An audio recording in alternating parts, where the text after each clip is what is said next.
asalaamaaleykum mbokku internet yi seetaan jërëjëf ginnaaw bi ñu sante yàlla julli ci yonent bi sant suñu ñaari waajur ñu ngi arène nationale ñu taxaw ak le président Pape Abdou Fall ñoom Fallou Ndiaye ñi nga xamante ne nii ñoo am lu leen metti ci làmb parce que foog naa làmb suñu culture la suñu cosaan la war nañ koo mën a teg foo xamante ne nii day yóbbu xale yi ak jeunesse bi c'est parce que jël sa xaalis bailleur jël sa xaalis def ci làmb ñu ne la tey day am wala suba du am muy lu metti promoteurs yi woote woon nag depuis si suba ba léegi ñu ngi xaar presse bi peut-être dañu tardé wala ñoom ci seen biir ñoo am ñu retard ñu bàyyi président Pape Abdou Fall mu wax ak yéen ñu xam lan la ñu bëgg a wax ci li nga xam ne moo leen daal papa ñu ngi lay ziar. jërëjëf soxna si ñu ngi lay ziar di ziar ñi promoteurs yi fi teew yëpp di ziar journalistes yi fi teew waaw comme ni nga ko waxee dañu woote woon depuis bërki démb non depuis démb parce que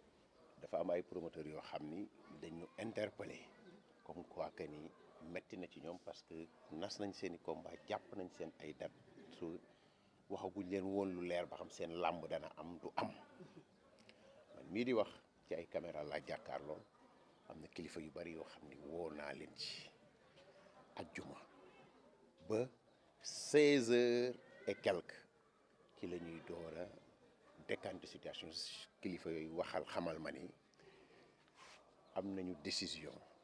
wala jot nañu mandat comme quoi que ni dinañ wax CNG que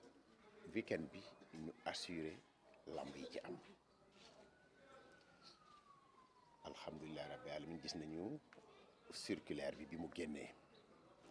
mais li am solo mooy lamb benn bopp la amatuñu lenn lu ñuy prouver ci lamb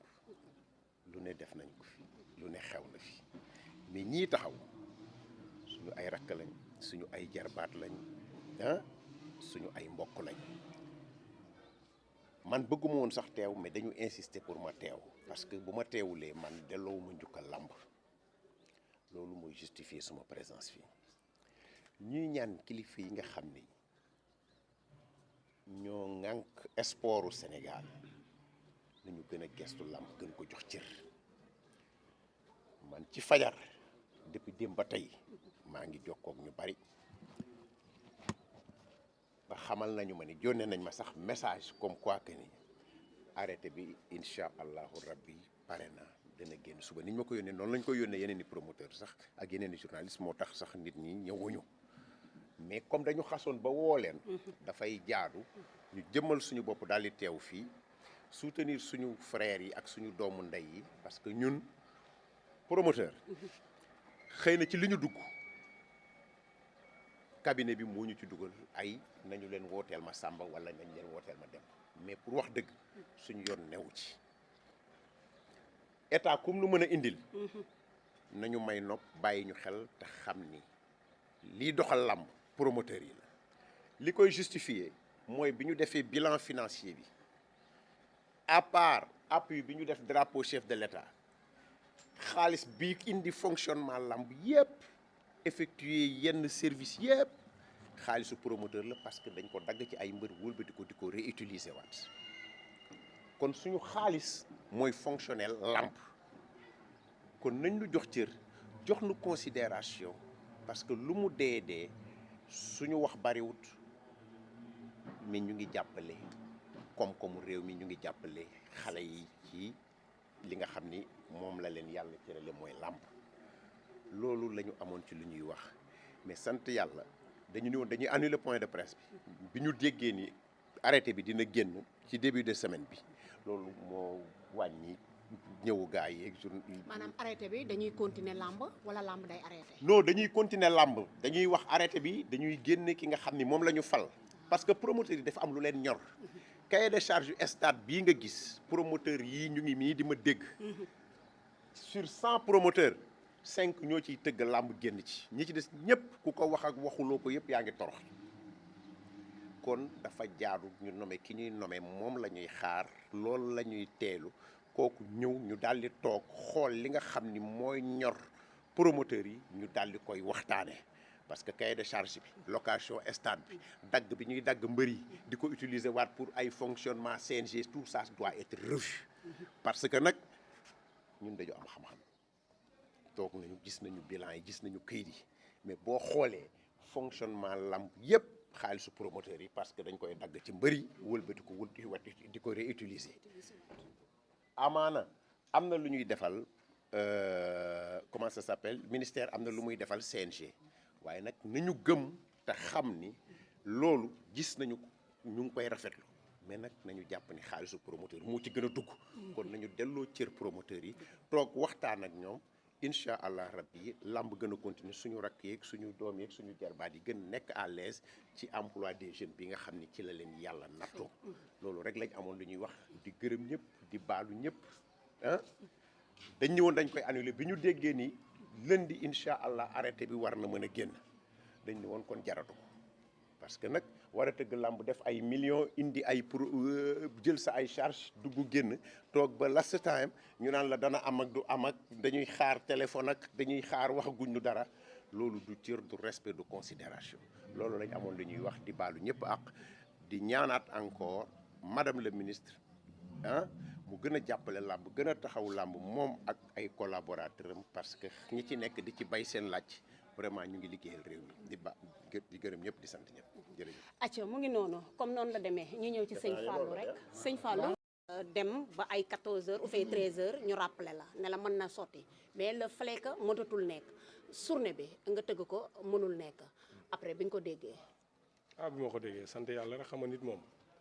jaam moom xam nga lan nga am moom da ngay sabablu rek suñu borom. tournel caméra à face. man a jaam li nga am mooy da ngay sabablu rek man li ma waroon sama diggante ak CNG ak mbëri yàlla dogaloon defar naa ko li ci des nag xëy na yàlla moo tuddee affaire yi noonu man daal noonu laa ko jàppee ne mbiri suñu borom la yàlla wane woon bajaan mënut a fexee ba tëggal 26 yàlla moo ko bindoon man loolu laa gëm rek waaw mais amu ci lenn lu may kii comme suñu grand yi wax nañ suñu nijaay amatuñu lenn luñ ciy wax quoi sérieusement noonu la demee.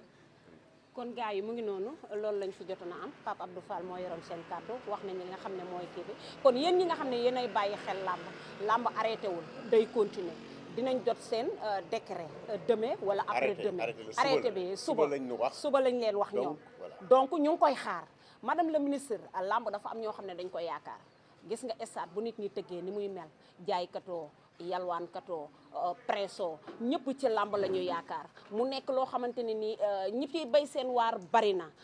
kon war nañu bàyyiwaat xel làmb ndax suñu cosaan la suñu culture la te làmb yi nekk suñu kanam dafa bari macha allah bëgg nañ nag ñu gën ñu dooleel gën ñu jàppale ndax nee naa leen bailleurs yi ñoo tax ñun fu ñu taxaw dañuy siggi ndax ñoom ndax bu ñu tëggul mbër ñun duñu liggéey ñoom it mbër mi du liggéey te ba pare dafa am combat yu doy waar yu nekk suñu kanam xoolal ma lu mel ni Diop de Mor Kankang xoolal ma lu mel ni Siteu Modou Lo ak yeneen i combat yu ne suñu kanam ñu bëgg ne lamb mënatul dem wala lii wala laa nañu ñu tegal ki ñu soxla wala nga xam ne koo xam ne mooy avancé loolu lamb loolu la ñu bëgg acca bu baaxee ñu dem sama gars yi acca jërë ngeen jëf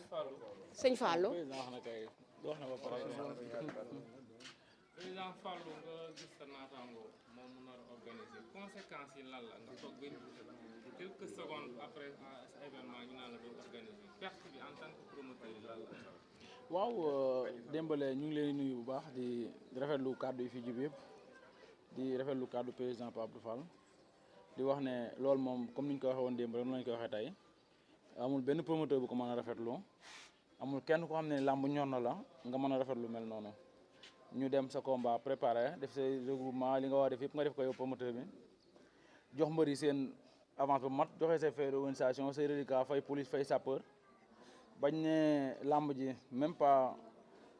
48 heures mooy des ñu ne lamb ji moo tam loolu promoteur bu mu ne méttiwut rek daf fekk daf la dalul kon ñu ngi vraiment masawu bajaan bu baax a baax di wax autorités yi comme niñ ko waxee rek bu décision jëlee nañ teel a jël ay décision bu ñu teelee jël décision rek jàpp nañ ne gàllankoor mel noonu mën naa bañ a am comme nag ñoom waxtaan nañu nee nañu dinañ def le tout ba seen arrêté dina génn ci biir semaine bi incha allah rabbi ñu ngi leen di xaar rek su fekkee génnul li am solo mooy nañ fexe ba benn lamb bañ a am dog rek ndax tey ay jeunes ñoo fi nekk jël seen ay moyens muy ndaw ak a bari xamuñu fu ñu ko jëlee fexe ba organiser ay lamb kon nañ leen soutenir jàppale leen loolu la ñuy xaar ci état loolu la ñuy xaar tamit ci ministre des sports. ñu bëgg a xam président Pape Abdou Fall arrêté yi ñu ngi koy xaar suba est-ce que bu daanoo yéen ñu fi bëri am nañu si ànd ak Bira Sène est-ce que buñ falee ki nga xam moom mooy Malick Ngom pare ngeen pour ànd ak moom. ñoom ñëpp doomi réew mi lañ kuñ ci fal rek promoteurs yi pare nañ pour ànd ak yow liggéey parce que ñun réew mi ak développement réew mi particulièrement le sport moo ñu ñor Bira ak Malick Ngom ñëpp njabootu lamb la ñu nekkal fii promoteurs yi ce sont des investisseurs xam nga li dañ bajaan mii ba démb lambam ñu annulé ko ci ku génne ay millions fay ko togg ay añ saraxe ko sa lamb nul noonu loolu rafetul te ñaaw na li am solo rek mooy nañ ñu falal kiñ ñuy falal kooku it nekk open mind mu ñëw ubbeeku toog recevoir promoteurs yi ñu toog am lu ñu mën a waxtaane parce que lamb mu ngi dox mu lamb commencé na nit ñaa ngi tëgg mais promoteurs yi tëgg yëpp ci jafe-jafe la ñu nekk parce que dafa am une nouvelle donne boo xam ni cahier de charge bi moo ko indi te loolu day am ay conséquences yu doy waar yoo xam ni am na ko ci promoteur bi ba lu ñu jara waxtaane la avant lamb di sori. situation bu promoteur yi dund temps est-ce que mos ngeen ko dund bu ngeen nekkee ci lamb nga toog dernier moment doo xam ndax da ngay tëgg wala doo tëgg. mais mësul am mais mën nañ ko comprendre parce que équipe bu bees moo ñëw ku nekk ak doxalin bu bees démarche bu bees ak organisation bu bees dañ leen koy nangul parce que adduna moo mel noonu ku nekk am nga sa manière de fonctionner sa manière d'organiser les choses mais li ñuy ñaan rek moom mooy que li xaw ren ñu tirer ci ay enseignements de telle enseigne que année yii di ñëw bu mu reproduire parce que luy gaañ la. Donc, je pense que le département sportif du Sénégal, ils sont assez outillés, assez organisés de telle enseigne que, avant même la fin de la saison, war nañu mën a toog ba wala seen ay observation ba mën ko teg ci table ji pour une meilleure amélioration des conditions d'organisation de lutte. Est-ce que CNG aussi warul di xaar ñu reconduire ko doog a joxe date pour que promoteur mën a ko. Bon, j'ignore complètement les grandes lignes quand même des termes yi nga xam ni de référence yi nga xam ni moo régir président CNG mais li ma am lu may wax rek moom mooy li xew ren moom metti na lu doy waar la te du lu doon xaar yàlla nag moo indi lii am xam nga bajaan mi tey li ko dal fay ay millions lambam yàqu ci ay arrêté bu war a génn ak circulaire ba muy jël añ yi saraxe ko ay millions naax saay loolu metti na te doomi réew mi la xaalis boobu bu ko jëloon utiliser ko feneen mënoon na ko jural leneen du dëgg kon li ñu xam ba xam rek mooy maîtriser wuñu le contenu du cahier de charge te itam madame le ministre it waxoon nañu ni kuñ fi mën a fal itam 1 an la avec des objectifs très précis objectifs yi seront partagés par ñi nga xam ne ñoo ŋànk lamb ji su boobaa ñun ñëpp dinañu préparer wu pour une éventuelle comment on peut l'appeler pour des éventualités donc loolu démarche bu baax la mais liñ ci ñaawlu rek wala li ñu ci xaw a déranger mooy li mu xaw a yéex nomination bi xaw a yéex a ñëw gaañ na ay promoteur man mii di wax ak yow amoon naa ci leen lu ma nekk mais su njabootu làmb soxlaa wala soxla ma bu ma teewul gorewu ma parce que làmb ci la ñu nekk ci la ñu bokk te itam dafa bokk ci ñun loolu mooy justifier suma présence fii mais ñoom rek mënoon nañ def seen point de presse sans pour autant ma présence mais du moment que sollicité nañu ma moo tax ma daal di fi teew en tout cas. am na ñu remarqué ay absence Bamba Faye jiite promoteur authentique Bamba ak Dieye yëpp dañu nekk hors du Sénégal mais ñoom ñëpp ils sont informés te souhaité woon nañu daal di ñëw teew fii mais promoteurs yëpp ñoo bokk ndey ñoo bàkk bàyyi j'en profite pour lancer encore un appel à tous les promoteurs ne soyez pas divisés yàlla risquement indallah wërsëgu jaam yàlla ku nekk li la yàlla di may na la ko ku nekk war nga mën a am koo mën a àndal waaye képp koo mën a àndal jàpp leen ni dans tout développement c'est la conjugaison de tous les efforts qui mènent au succès. Cela veut dire ku mu neex mën naa dem ànd ak pël-bële fàllu dem ànd ak soxna si mais bu dara desul lu dul intérêt làmb loo xam ni ça ressort ou bien ça engage tout le peuple sénégalais dafay jaadu ñu toog di ànd di bokk ndey di bokk baay parce que la Dieye mën a am wala la Bamba wala Fallou wala Assane Ndiaye mënuma ko xañ mënuñu ma xañ sama teranga ak sama wërsëg nañu leen seetaat comportement yi pour ñu jox lu cër gi ñu war a mën a am ci làmb du dëgg ku nekk li nga xam na ngay toje sa bopp ji ndax waaye li ñu bokk nañ leen boole suñu ay doole pour le mag pour ñu gën ñu jox respect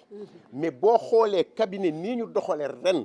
naan ñu ay ñii nañu wote lii loolu mooy jël lii jaxase lii man wax naa leen ko Fallou Ndiaye ngi nii suma seede la ba ma toogee cabinet ba la ma leen wax mooy que ni madame le ministre yaay la moo njabootee monde làmb yépp luy xotti ku warta mën a jógee ci moom dafa war a yor rek pusoom di ñëw ci monde làmb te loolu la ñuy xaar ci moom te it am nañ ci yaakaar moom ak ay cabinetam du dëgg mais nag mënuma man awma pouvoir fekk une administration ne nañuy nii laay doxale ak yu mel noonu ma ñëw nee ko du nii mais je pense que démarche bii ñu jël jàng nañ ci lu bari xam nañ ni du démarche bu baax du démarche boo xam ne day boole ay nit day xàjjale à la rigueur te gënuma leen ko gis njabootu làmb xàjjaloo na te xàjjaloo baaxul comme ni ko woykat bi di waxe ànd leen ngeen bokk ndey ngeen bokk baay ku nekk ak sa wërsëg ku nekk ak ni ngay toje sa bopp jinax yàlla moo yor ñëpp yàllaa yor ñëpp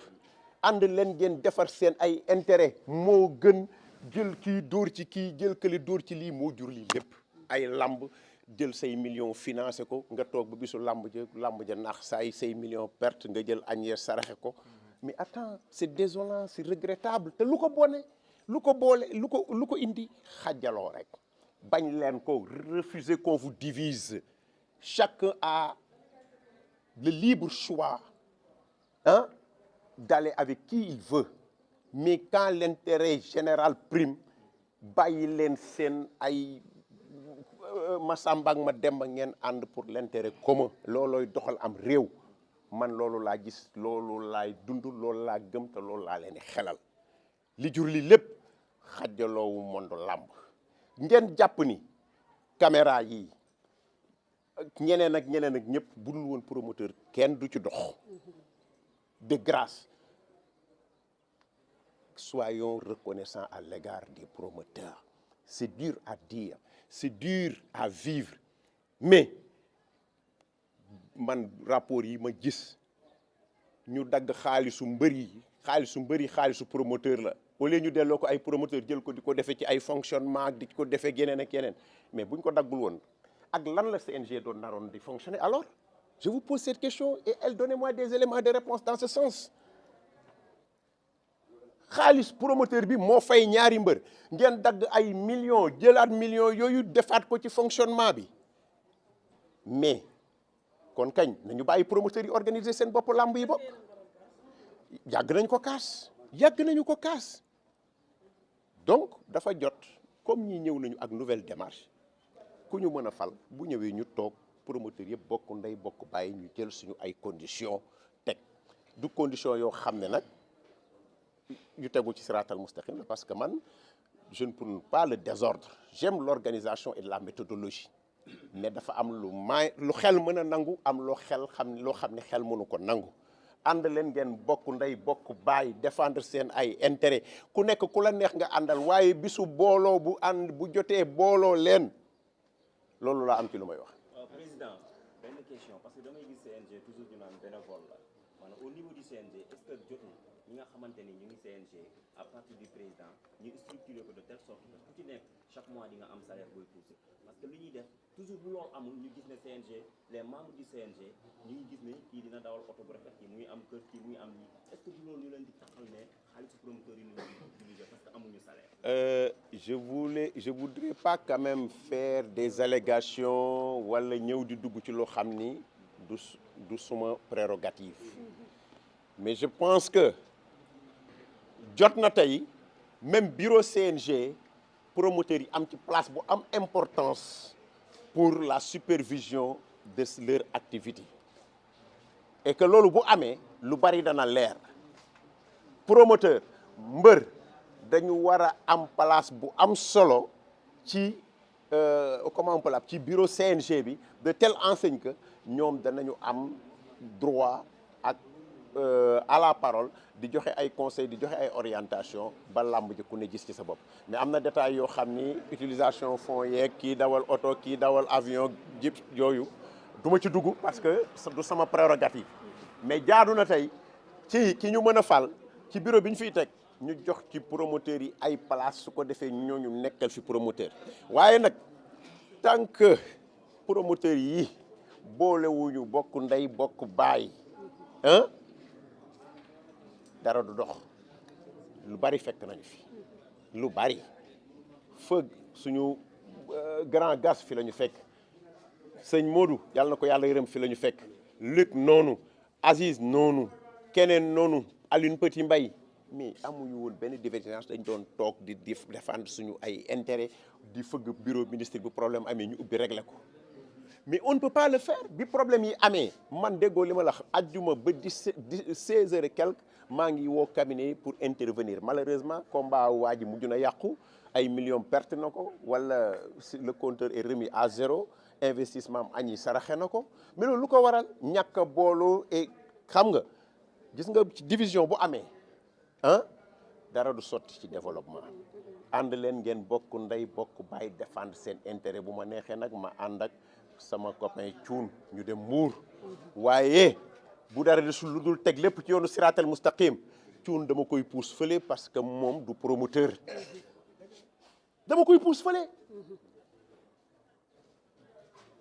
Charité begins at home. Charité bien ordonnée commence par soi-même. Gis nga doomu aadama cër yaa koy jox sa bopp du décret du arrêté bu ñu lay tegal fii naan kii am na fulla am na fayda fulla ak fayda ça s'incarne boo ko doxalee foo romb ñu jox la ko cër la waaye boo wanee faiblesse bu tayee ma ànd ak commandant Thioune suba ma ànd ak pël yaa ngi dégg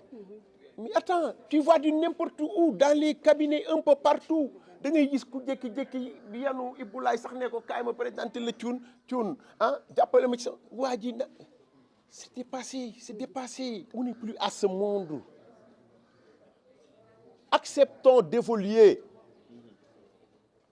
il faut taire les divergences seule l'unité paye dans toute guerre on n'est pas dans une guerre mais on est dans un monde sportif unissons-nous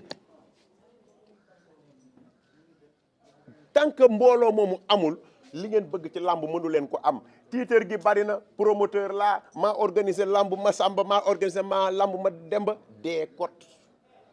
say mbokk gis la nit ñi di la gis dafa ni ñàkkuloo dara fekk ni yàgg na comme Abdou Fall da nga torox nañ leen moytu loolu sagu bi rëy na coow li bari na te demuñu fenn fa ñu toogoon c'est du sur place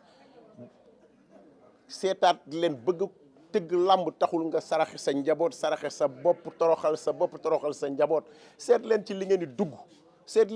di dugg jar na boo leen demee ba ci biir sax ma samba maag Fallou Ndiaye bu ñu amee sax ñu boole dem tëgg benn lamb ah ñu mesurer dégâts yi affaire bi dox mais bëgg a dem jël datta leer na la ni lii nga jël nii yaa nga jëm ca teen ba ca pind ba yaa ngi ci pindu teen da ngay dugg mbaa nga xam foo jëm man daal loolu laa amoon ci lu may wax ñu ngi lancé waat un appel à l'unisson nañ leen ànd bokk ndey bokk baay yéen itam reporters yi ngeen dimbali ñu ci coow lu bari am na ci lamb en partie am ngeen ci responsabilité du dëgg en partie j'ai bien dit en partie j'ai bien utilisé mes mots en partie parce que boo ñëwee tey nee ma pël Abdou wax na lii Dembale ñëw nee ma waaye dégg naa pël li mu wax nangam ça c'est développer une certaine animosité dans le milieu que nous partageons loolu rafetul du yëfu jullit refusons ça jël diw dóor ci diw jël diw dóor ci diw yéen a ñu mën jàppale ci loolu mais ba vu amee ba léegi ah man la ñu gën a liir man maa mais wax ju ñaaw du teranga jëf la teranga démarche la teranga comportement la